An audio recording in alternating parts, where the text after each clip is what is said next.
শুক্রবারের দিন যদি ঘোরাঘুরি না করি তাহলে মনেই হয় না যে শুক্রবার।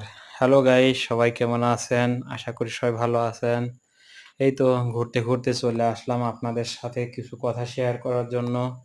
আসলে ভিডিওটা ভালো লাগবে। আসলে যারা এখনো ঘুরতে আসেন নাই, জায়গাটা আসলে যারা চেনেন অবশ্যই, তো পাবনা যারা আছেন তারা তো অবশ্যই চেনেন, আর যারা পাবনা নাই তারা তো চেনেন না। যাই হোক, জায়গাটা অনেক সুন্দর। সুন্দর এজন্যই বললাম, আসলে বাংলাদেশে অনেক জায়গা আছে আমরা এখনো দেখি নাই, যেটা আসলে বাংলাদেশটা অনেক সুন্দর একটা দেশ আমি মনে করি।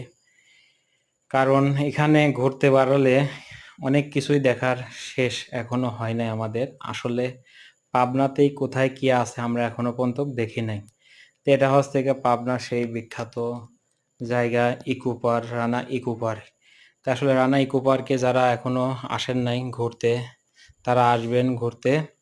আর যারা ঘুরেছেন অবশ্যই তো চেনেন পাবনা ইকো পার্ক। আর যারা পাবনা জেলার বাইরের থেকে আসবেন, অবশ্যই আপনারা যদি এই জায়গাতে আসতে চান ঘুরতে, এই ভিডিওটা দেখে আপনারা পাবনা বাস টার্মিনালে আসবেন। বাস টার্মিনাল থেকে নেবে যে কোনো গাড়িওয়ালাকে বলবেন যে অনান্তরপর যাব, অনান্তরপর নিয়ে আসবে, 5 টাকা ভাড়া নেবে। অনান্তর থেকে পরে আসার পরে যদি বলেন যে ইকো পার্কে যাব, দ্বীপচর ইকো পার্ক, যে কোনো গাড়িওয়ালা আপনাকে 10 টাকা ভাড়া নেবে, 8 টাকা 5 টাকা এরকম ভাড়া নেবে, ইকো পার্কে নিয়ে আসবে। তো এই সেই রানা ইকো পার্ক। এখানে ঘোরাফেরার জন্য জায়গাটা অনেক সুন্দর, টাইম পাস করার মতনও জায়গা ভালো।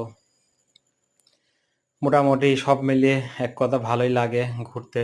তা আপনারা ফ্যামিলি সহকারে যারা আসবেন ঘুরতে, জায়গাটা অনেক সুন্দর আমার কাছে তো মনে হলো, এজন্য আপনাদের সাথে একটু শেয়ার করলাম। মোটামুটি কথা ভালোই, ঘোরার মতন জায়গা। আসলে আমাদের পাবনাতে সেরকম ঘোরার মতন জায়গা নাই, যদিও বা একটু আছে, প্রচুর পরিমাণ মানুষের ভিড়। তা আসলে সেরকম বাংলাদেশে বিনোদনের জায়গা নাই বললেই চলে, যদিও বা আছে একটু, প্রচুর পরিমাণ মানুষ। আসলে দেশটা অনেক জনসংখ্যা, এই দেশে প্রচুর পরিমাণ মানুষ, যেখানে আমরা যাই একবারে সব যাই। তা আসলে জায়গা কম, লোক বেশি, কি করা যাবে, কিছুই করার নাই। তো যাই হোক, ঘুরতে ঘুরতে চলে আসছিলাম সেই ইকো পার্কে।